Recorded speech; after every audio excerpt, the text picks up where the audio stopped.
faisons justement un tour du côté de cette diaspora-là en mettant en exergue, entre guillemets, quelle peut être la contribution sur l'élection présidentielle et qui se tiendra le 12 octobre prochain. Présidentielle 2025 au Cameroun, quelle peut être la contribution de la diaspora? C'est notre problématique de ce matin. Je commence par le professeur Claude Noubissier, vous qui avez appartenu à cette diaspora à un moment donné de votre vie académique.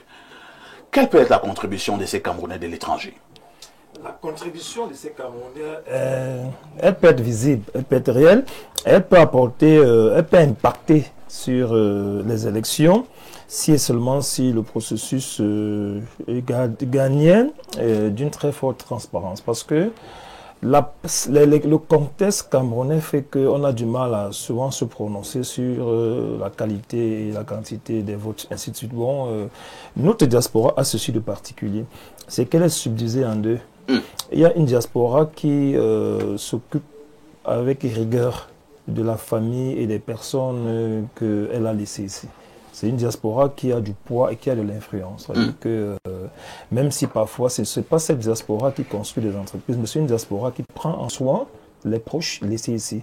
Et visiblement, ces proches leur faire allégeance. C'est-à-dire qu'à un moment donné, leur voix compte.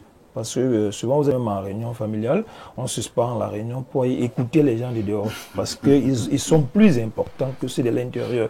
Du fait de leur participation à la modification, à la transformation du rythme et du niveau de vie des gens. Et les gens ont besoin de voir le niveau de vie être modifié favorablement. Bon, cette diaspora-là peut avoir vraiment un impact en faisant des déclarations de vote qui peuvent porter.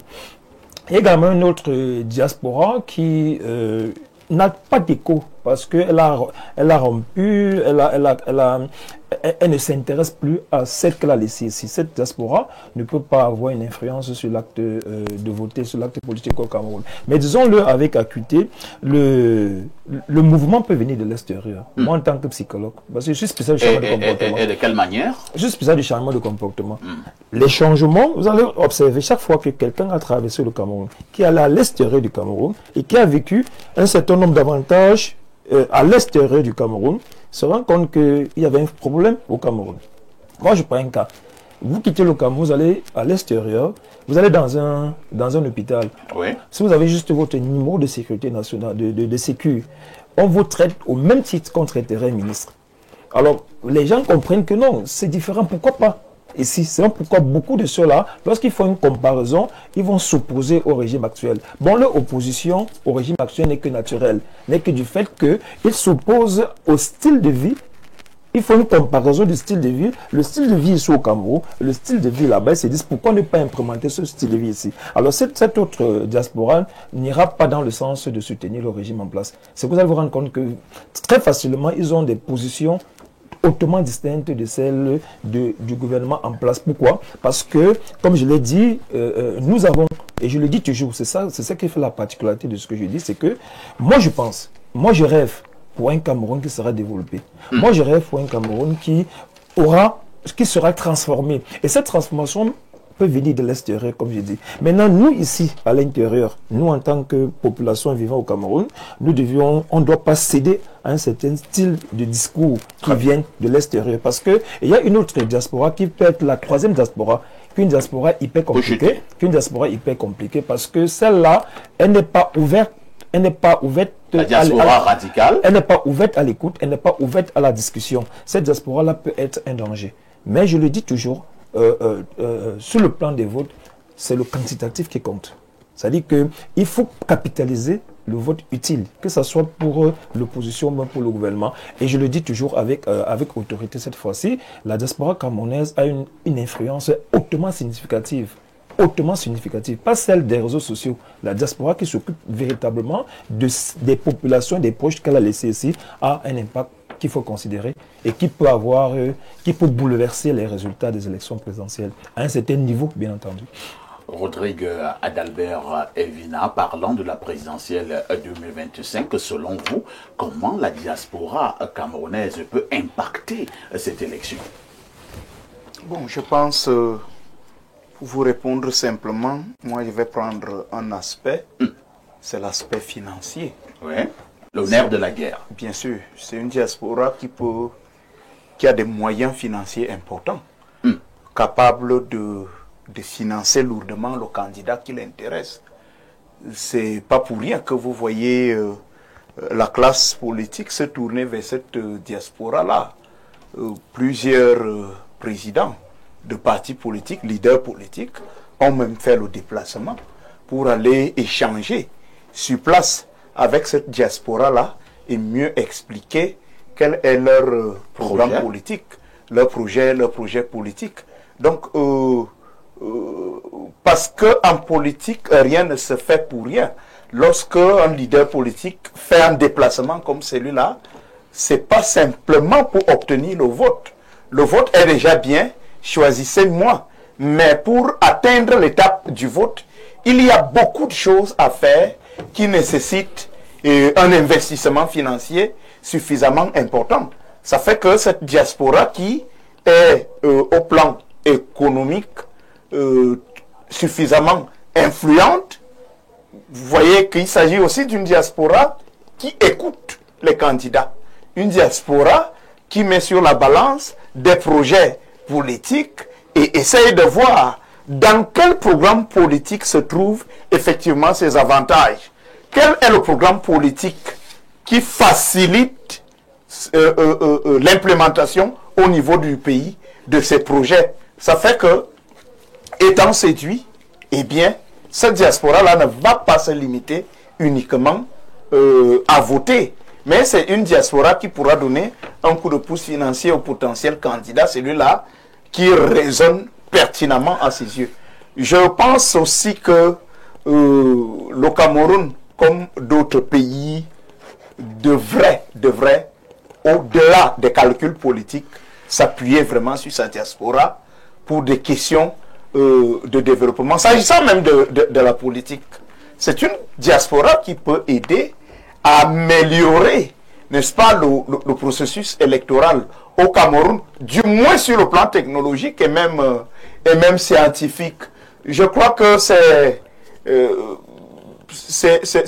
un peu c'est préjudiciable qu'un citoyen vote et attend les résultats, n'est-ce pas, après 2 semaines, 3 semaines, 1 mois. On ne sait pas ce qui se passe là entre-temps. On ne sait qui fait quoi à minuit, à 3 heures du matin. Ou un tout petit peu. Ça fait partie des éléments qui rendent le processus électoral difficile, moins crédible. Mais la diaspora peut apporter au Cameroun des moyens technologiques qui permettent à ce que vous êtes allé au bureau de vote à 8 heures ou à 10 heures, à 18 heures. Vous savez qui est président de la République du Cameroun. Mais pour le cas de 2025, parce que ce n'est pas aujourd'hui que cette technologie va arriver.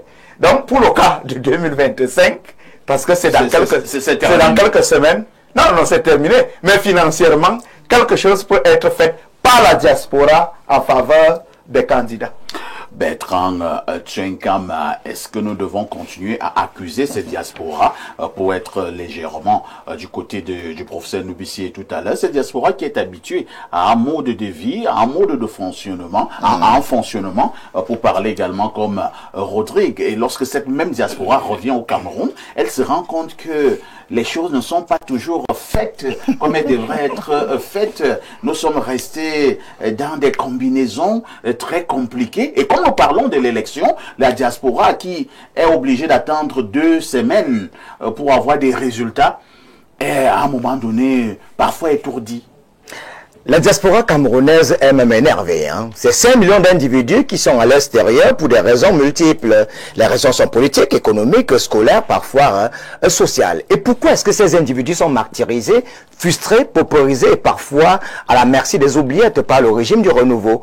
Vous imaginez un pays comme le Cameroun où 1/6 de la population se retrouve à l'extérieur. Vous n'avez même pas de députés de la diaspora. Ça ne se fait même pas pour notre pays. En France, il y a des députés de la diaspora, il y a des députés qui représentent la France d'outre-mer. Mais chez nous, on a 5 millions d'individus qui sont à l'extérieur à la merci des oubliettes. Vous n'avez même pas les députés qui représentent ces individus. Et même pour qu'ils votent, on demande encore la carte de résident. Donc 80% des individus de la diaspora peuvent impacter les élections parce que ces gens n'aiment pas déjà le régime RDPC et la même Vous avez fait un sondage? Je dis 80% des individus qui sont à l'extérieur n'aiment pas le RDPC et la même qu'ils donnent, ça c'est mon sondage à moi. La dernière élection, c'est-à-dire en 2018, le RDPC a gagné au niveau de la diaspora. Oui, vous savez, chez nous, c'est un peu comme le damier. Hein.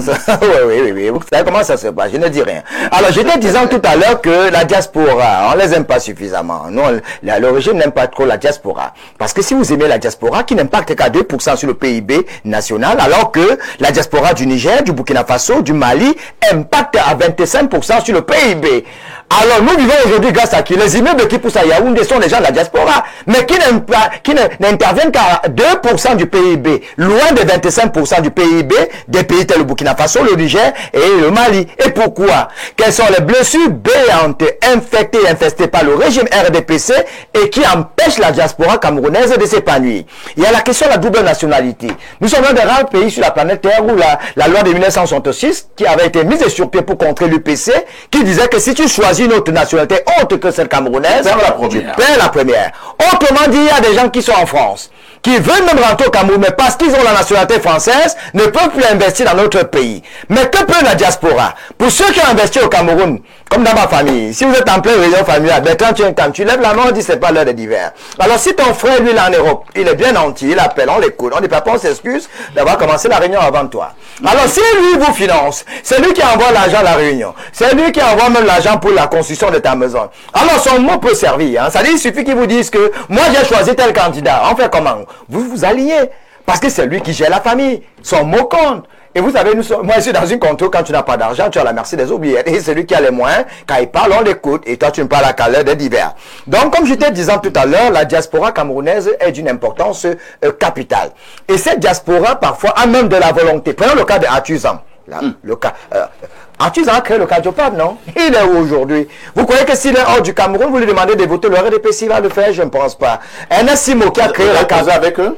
J'ai pas causé, j'ai posé, c'est une hypothèse. Ernest Simo qui a combien de Camerounais savent que la carte SIM? C'est un Camerounais qui a créé la carte SIM, il a la NASA, on l'appelle Ernest Simo. S'il vient au Cameroun, il va travailler où? Il n'a pas des infrastructures. Il y a les gars... Il y a Camtel? Oui, bon, on va pas parler des structures, on va parler juste de ce qu'on connaît. Alors, je disais tout à l'heure qu'il y a les gars... Vous ne connaissez pas Camtel? Non, je ne connais pas. Il y a plein de Camerounais à la diaspora qui ont envie d'investir au Cameroun.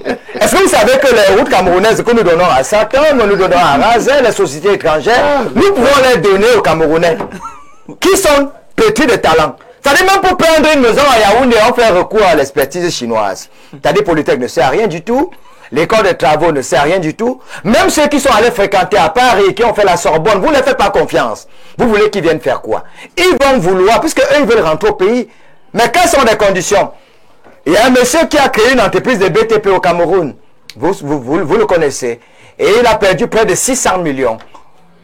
Il y a un Camerounais actuellement, il a l'Africa Foot et il est espagnol. Vous le connaissez bien. Il avait acheté son terrain du côté de Kribi. Oui, vous ne le connaissez pas, moi non plus. Il avait acheté son terrain à Kribi, vous l'avez escroqué. Donc il y a des gars du côté de la diaspora qui veulent vraiment investir au Cameroun. Très bien. Mais à cause de la corruption, les lenteurs administratives, les promotions canapé, l'avarisme et tout ce qui gangrène notre pays, ces gars de la diaspora en ont marre. Et que faire? Donner des consignes, c'est Bertrand Tchenkam qui veut, et à peine ils ont toussé, vous allez vous enrhumer. Merci. Repartons au niveau de notre messagerie qui explose, comme d'habitude. Bonjour Perfecto, le sac de modérateur. Bonjour à tous et un bonjour particulier à mon mari de nuit, Alain Douk. Ok. Alain Douk? Ils sont pas la nuit, désolé. Elle vous voit souvent la nuit. Incroyable. Bon, c'est sûr que c'est un jeu de mots. Perfect, s'il vous plaît, j'aimerais avoir le contact d'un de vos anciens invités sur le plateau, celui qui facilitait les procédures d'immigration en accompagnant le client à faire ses dossiers lui-même. Essayez de m'appeler après l'émission. Je vous amène au plus 41. C'est un message de la Suisse. Bonjour mon ami, selon les informations de Genève, le président Paul Biya... vous avez des problèmes, hein? Mon ami de la diaspora, nous avons un sujet sérieux. D'accord, nous allons sauter, hein, et nous allons prendre un message un peu plus potable. Et il veut vous faire lire ce message étant ici au Cameroun. Oui, et lui, il est là-bas. Et lui, là en Suisse. D'accord. Bonjour, parfait ici, ainsi qu'à votre panel. Je soutiens les propos du professeur. En effet, la diaspora qui soutient la famille au Cameroun va significativement impacter le vote, étant donné que cette diaspora, de par son apport financier, les familles ne peuvent en aucun cas se détourner de l'opinion de leur champion familial. C'est Catherine Messi qui envoie cette contribution. Bonjour PF. Bon, on a lu ce message. Hein.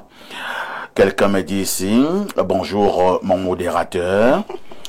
Bonjour à toi. Je voudrais dire aux Camerounais que chacun est libre de choisir son candidat. Mais Bello et Issa sont les parents.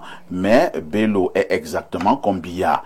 Et bon, le reste n'est pas bien. On ne peut pas utiliser ce genre de mots en télévision. Un peu le respect pour ces personnalités politiques dans notre pays. De quoi? Je vous amène au plus 33. C'est un message de la France. Bonjour parfait à ici. Heureux de vous retrouver ce matin sur la chaîne de télévision la plus suivie en Afrique. Ici, je suis formé en peinture et rénovation des bâtiments. Mon souhait est de rentrer servir mon pays, le Cameroun. Ibrahim, fan numéro 1 d'Info TV à Marseille. Moi, je ne sais pas ce que je peux faire. Prends seulement le premier avion et tu apporteras ta pierre à l'édifice. Je peux même peindre ma maison, hein.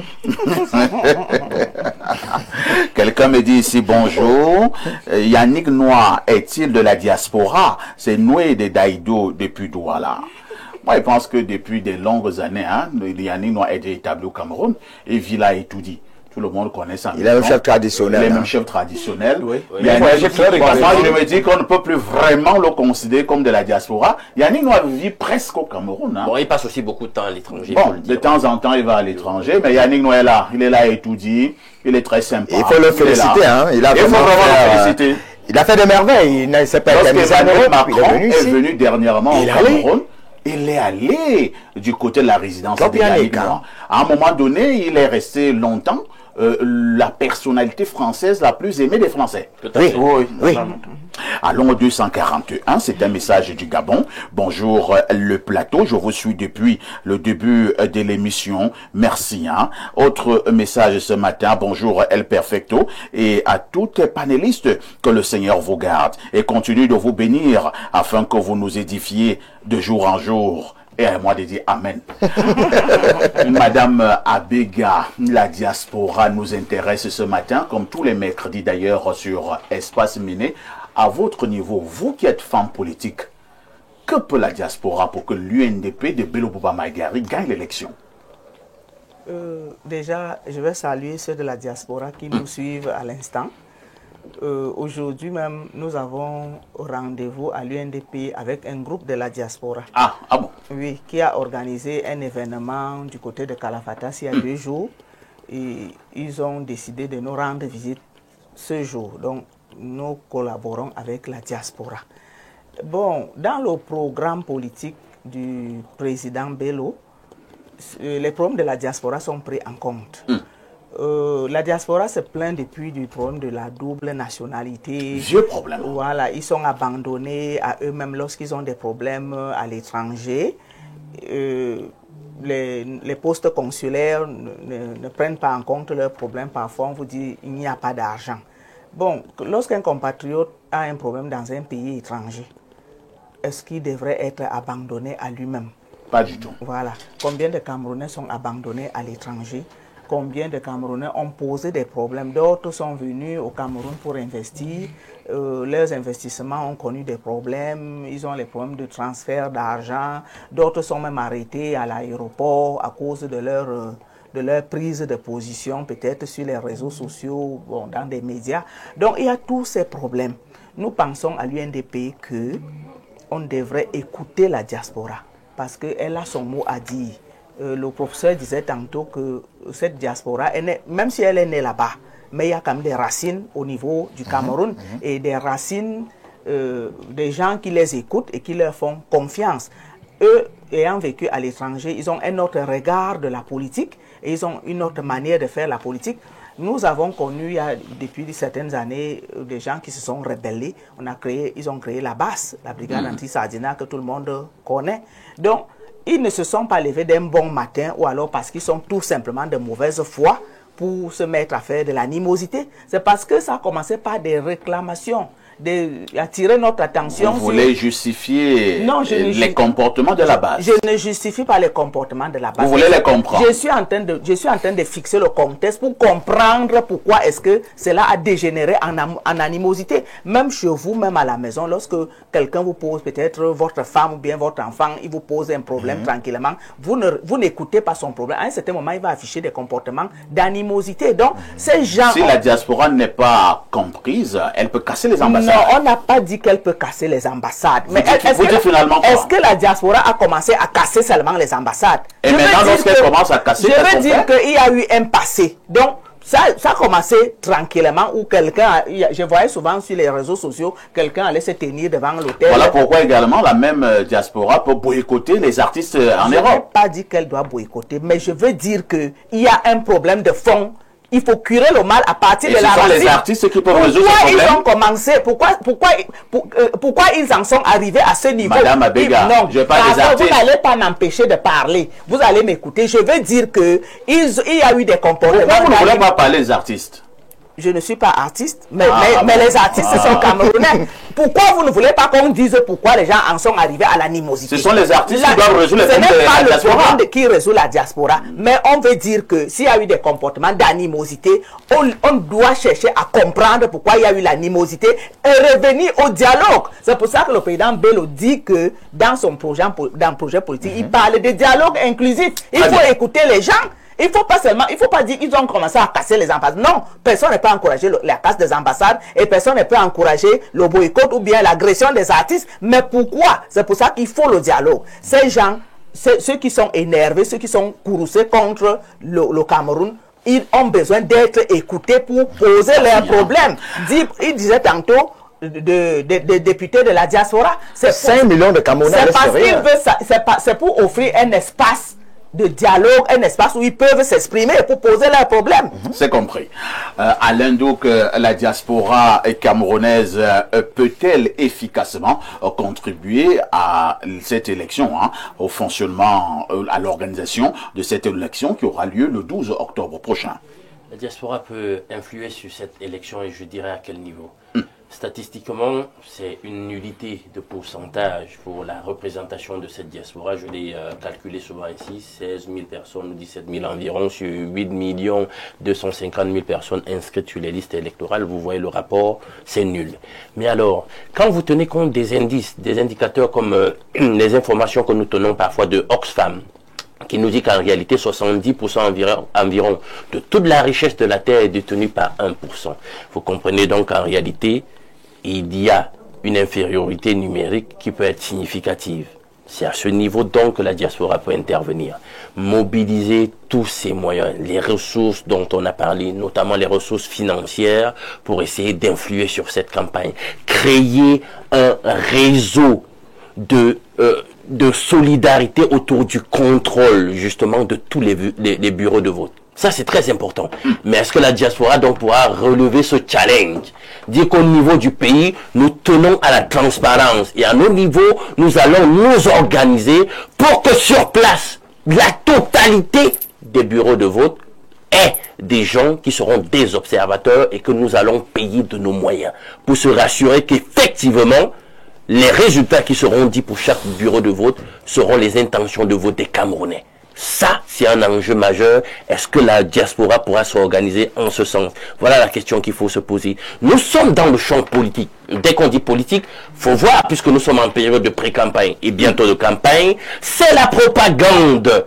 La propagande va occuper l'espace. Et là, à ce niveau, la diaspora doit avoir son mot à dire, notamment en raison de ses moyens, ses moyens financiers, logistiques, de ses réseaux d'influence.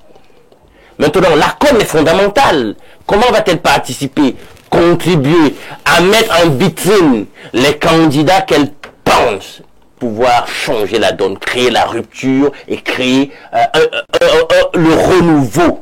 Cette fois-là, le renouveau, pas le présent. C'est-à-dire créer le chambardement nécessaire pour qu'on passe à autre chose. Cette rupture-là. Ça, c'est des bonnes questions aussi que la diaspora doit se poser. Elle doit aussi mobiliser, soit de façon formelle ou informelle, un réseau de présence, de personnalités ou d'entités au niveau international qui pourront répondre véritablement de la transparence de cette élection. Parce que, quoi qu'on dise, le pouvoir en place a invité l'ONU, à leur niveau aussi, qu'ils agitent leur carnet d'adresse, qu'ils fassent comment on appelle ça encore, du back-office, maintenant pour essayer de voir à leur niveau comment eux aussi peuvent mobiliser.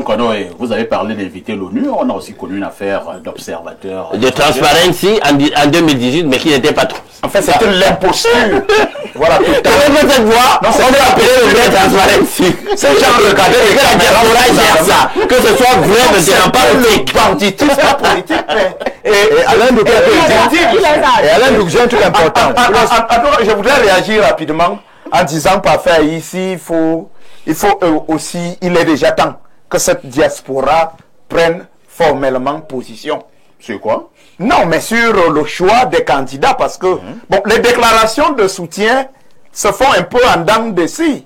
C'est-à-dire que... La diaspora n'est pas un monsieur qui est assis quelque part. En fait, ce n'est pas la même... En fait, il faut que cette diaspora, ils sont nombreux. Non, il faut que cette diaspora, d'accord, que cette diaspora, prenne déjà officiellement des positions. Bonjour Perfecto et à tout le panel. Quand on entend parler de grands et petits frères entre Issa Chiroma et Bello Boba, ça fait rire. Et si nous sommes dans la logique du recyclage politique, alors essayons-les. Mais je n'y crois pas. Et je sais que ces deux protègent leurs fins. Pour ce qui est de la diaspora, on ne peut négliger leur apport. Mais dire qu'ils iront à l'isoloir avec les membres de leur famille pour opérer le choix, je crains. C'est Bruno Joseph depuis Conakry qui envoie donc ce message. Un autre message nous vient là du 241. Il s'agit du Gabon. Bonjour parfait ici et ton panel. Le firmament de la communication et du journalisme interafricain. Et pourquoi pas interplanétaire? La voûte céleste, le ciel étoilé, dans la Bible, notamment le livre La Genèse, le firmament est décrit comme une séparation entre les eaux supérieures et les eaux inférieures, créées par Dieu le deuxième jour de la création. Le message est long et nous n'avons plus beaucoup de temps. Nous allons nous arrêter à ce niveau, tout en disant merci au professeur Noubiessé, merci à Madame Abega de l'UNDP, merci à Bertrand Tchenkam, merci à Alain Douk, merci à Rodrigue, à Dalbert Evina. Ne ratez pas la rediffusion de ce programme tous les soirs à partir de 22h30. Avec tout ceci, que faites-vous encore ailleurs?